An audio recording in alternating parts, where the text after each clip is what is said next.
Hi guys, welcome back to another episode on the EB2NIW series. My name is Ozzy. I'm back with another video on EB2NIW recommendation letters. All right, so I get a lot of questions.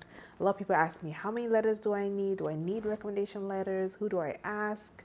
How do I follow up? Where do I get these recommenders from? How many letters do I need? Do the recommenders need to be within or outside the United States? All of these questions and more I'm going to answer on this episode, so stay tuned. All right, before we go ahead, if this is your first time on my channel, please subscribe so you can get notifications every time I upload a new video. Okay, you want to be the first to know. If you like this video, please give it a thumbs up, share it with your friends and family, and let people know that they can apply for their US green cards through a merit-based category. All right, so that's the reason why we're making these videos. Now, I want to thank all of you who have been reaching out to me, telling me your testimonies, that these videos have been really helpful. I'm so happy to hear that you guys are getting your green cards through the information that you get on these videos. It makes me really, really happy. All right, so I'm super excited. If you would like to see some of these testimonials, if you'd like to also send me your testimonials, send it to my email, eb2niwhelp@gmail.com, or you can follow me on Instagram at eb2niw. All right, so great. Now let's go to recommendation letters. So we already know, if you've come this far in my videos, you already know that in order to apply for your green card through the EB2NIW category, you really need to meet three main requirements, right? You have to have an advanced degree, you have to show you're exceptional, and then you have to prove to the US that you meet the criteria for the national interest waiver. All right, so a great way to show that you're exceptional and a great way to meet the requirements for the national interest waiver is to use recommendation letters. I do have to say this. I heard from one person who said they did not submit any recommendation letters. So it's possible to get an approval without recommendation letters, but I strongly suggest that you send in recommendation letters. It's just a great way to show that you're qualified. You know, it's expected that if you're an expert in your field, then you're not going to have a problem getting people to say yes, that you truly are, right? And so it is important that you get these letters, but I'm going to break it down and let you know how many letters you need and what the content of these letters really should look like. All right, well, the first thing is that your application is really based on evidence, right? These USCIS officers are not experts in your field. They can make a decision based off of the evidence that you send them.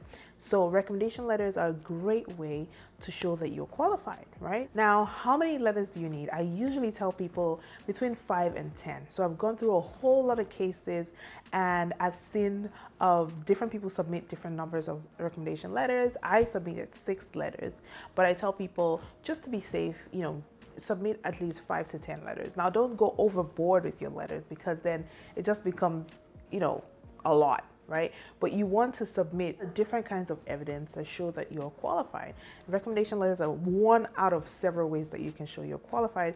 Don't go overboard with it, but I say stick between 5 and 10 letters. So you want to look for independent and high-ranking experts in your field to write these recommendation letters for you, all right? And while you're doing that, don't get too many letters from people within your current circle. So you want to get a letter, of course, from someone that you work with, but that may not be as objective as they need it to be, because people can like you because you're just a nice person, but not necessarily because you do a good job, right?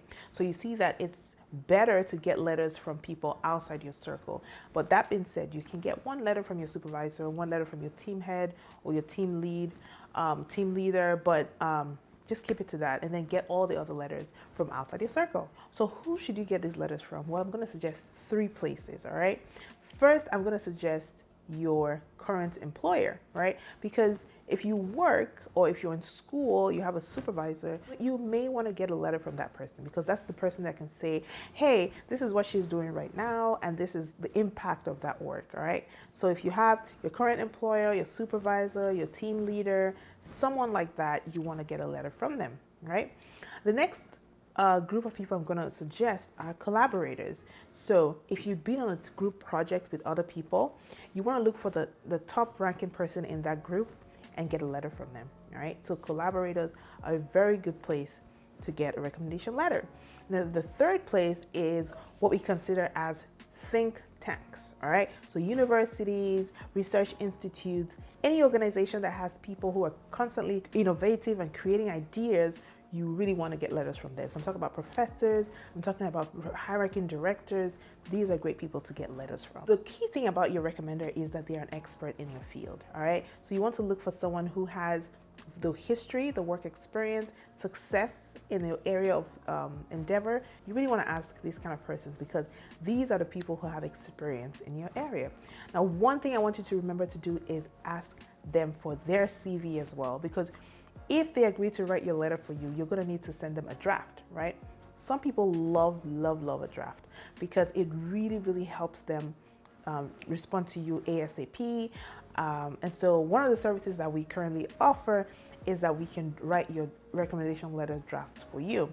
If you'd like to get more information on that service, please check in the description portion of this video and we can do that for you. So our turnaround time is pretty couple of days and we'll send the detailed draft back to you. So remember, once you've selected your recommenders, you want to get their detailed CV. You want to ask them if they would like a draft, and that way they're able to respond to your request pretty quickly. Now, a good recommender has to be familiar with your work, right? You don't want to pick someone who has no idea what you're doing. You want to pick someone who knows the importance of your work. They have to know your work, all right? Another thing about a good recommender is that they really have to speak to the significance of your work, right? A good recommender also has to speak to the significance of your work. Why is your work important? They need to know that, all right? And then last but not the least, a good recommender has to be familiar with your contributions to the field. So for instance, they don't have to have worked on a project with you, but they have to know that what you're working on or what you're proposing to do in the US is going to be important based on their own experience in the field, all right? So a good recommender has to be familiar with your work, they have to know the significance of your work, and they have to know your contributions to the field. And a great way to let them know about your contributions is to send them your CV if they haven't worked directly with you. Now, a good exercise that we're going to do right now is, as you're listening to me, start thinking about 10 names, right? 10 people that can possibly recommend you. Now remember that I always recommend 5 to 10 letters, but you may not get all these letters, and that's fine. If you reach out to people and they don't give you the letters, that's okay. Ask 10 people and you may get 5 letters. Ask 10 people and you may get 7 to 8 letters, and that's fine. You can use those, all right? So start thinking about 10 people that you can ask. Now, if you're stuck and you don't really know who to ask, I always suggest that you ask your supervisor. Like, tell them, I'm applying for the EB2NIW. I really don't know who to ask. And one of the things that they can do for you is that they can suggest people that will be useful in this process, all right? So ask for help and ask pretty quickly. Once your supervisor or once your mentor has suggested people for you for the EB2NIW recommendation letters, how do you ask these people and how do you follow up? I always say use email. I love emails because emails leave a trail, all right? There's always a trail in emails. You can follow up and people can see the history. So ask by email, all right? Ask your supervisor to connect or introduce you to people by email. And once they make that introduction, you follow up, all right? That's a good way. Another way is to look for mutual connections. So platforms like LinkedIn have this great feature where you can see the individual that you have in common with someone else. So if you go on LinkedIn and you identify someone who you want to write a recommendation letter for you, find someone who you have in common and ask that common connection to make an introduction. People are most likely ready to help you when they know somebody that you know, all right? And then the third way, which is by far the best, is in person, right? When you meet people every day in your field, make meaningful connections. That way you can ask them in person and then follow up by email. So these are 3 ways that you can ask people for recommendation letters. Now, once they've accepted to write your letter, you want to follow up with an email. And of course, you want to ask them politely if they would like for you to draft that recommendation letter. Now, it's important that you ask this question because I find that it's easier for people to send you a response if you send them a draft, right? If you put words on paper, it's easy for people to go in there and just edit, take things out and correct that stuff, get it back to you. But if you're asking people to write from scratch, a great resource, a great letter about you, it might take time, all right? So you want to always ask them if they would like to have a draft.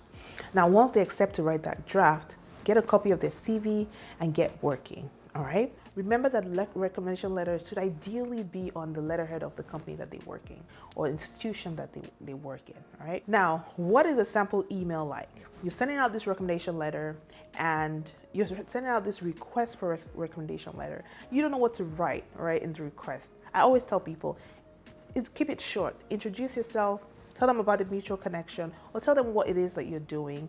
Tell them when you're planning to submit your application, and give them about 3 to 4 weeks to write the letter. Of course, ask them if they would like a draft to write the letter, and then attach your CV to that letter and send it. And halfway to the deadline, send them a reminder email. That way, you keep things polite and you're following up as you should. Now, once they've said, okay, great, write us a draft. To write a good draft, you really need to know a little bit about your recommender. So you're going to do a little bit of a private investigator work, right? You're going to go online on LinkedIn, you're going to go online on their professional profiles and just look at what the achievements are. And this is important because the components of a recommendation letter are quite specific. Now, how do you find information about your recommender? You can go on LinkedIn, you can type their name on Google, or you can look up their CVs, all right? So these are ways that you can find about information about your recommenders. Now, I always say this is the best part of it, all right? I'm going to break down the recommendation letters. So a good recommendation letter has 4 parts, all right? What are the 4 parts of a good recommendation letter? The first one is the introduction. That's like a handshake. You address to the USCIS officer, the salutations, their USCIS officer, something like that. Now, the second part is where you talk about your recommender, right? So now if you're drafting that letter and I am your recommender, you're going to talk about my work first, right? So you really need to know what your recommender's work is about or what their work experience is like.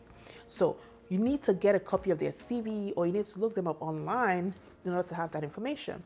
So in the first paragraph, you're really going to introduce your recommender to the USCIS officer, right? You're going to say, you're writing as your recommender. You're saying, this is why I'm important enough to be able to evaluate Ozzy's work. All right, so that's where you blow the trumpet of your recommender really, really loud.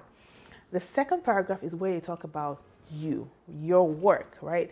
The recommender talks about the significance of your work, your contributions, and things like that. And it's important that you write this draft because you know your work really well, right? And so if you offer your recommender a draft of this document, they're able to fully understand what your contributions are, right? So the final part of this recommendation letter is they must recommend you for permanent residency. They have to put it in there to say that they recommend you for permanent residency. They have no personal ties with you, but they think that based on their expert opinions and the importance and significance of your work, it will be in the national interest of the US to keep you here, right? They have to say that in the letter. So that's one of the services that we offer. If you'd like us to draft your recommendation letters, we have the service down, link to the service down in the description portion of this video. You can get that service today, all right? Another service that we have is if you would like to draft a letter yourself, and you just need templates, you just need samples. We have samples and we have links to that as well. You can purchase those samples and get writing today. Now, here's a warning. If you're gonna draft these letters, you don't really want all your letters to sound like one person wrote the letters, right? You want your letters to be diverse and you want them to sound different because these letters are going to be written by different people, right? So one of the things that I do is that I write my letters on different days. So I write my letters, I don't write all the letters on one day, and at the end of it, I ask a second pair of eyes to just read through the letters. And what does it sound like? You have friends, you have graduate students who you can pay to say, hey, go through this letter for me.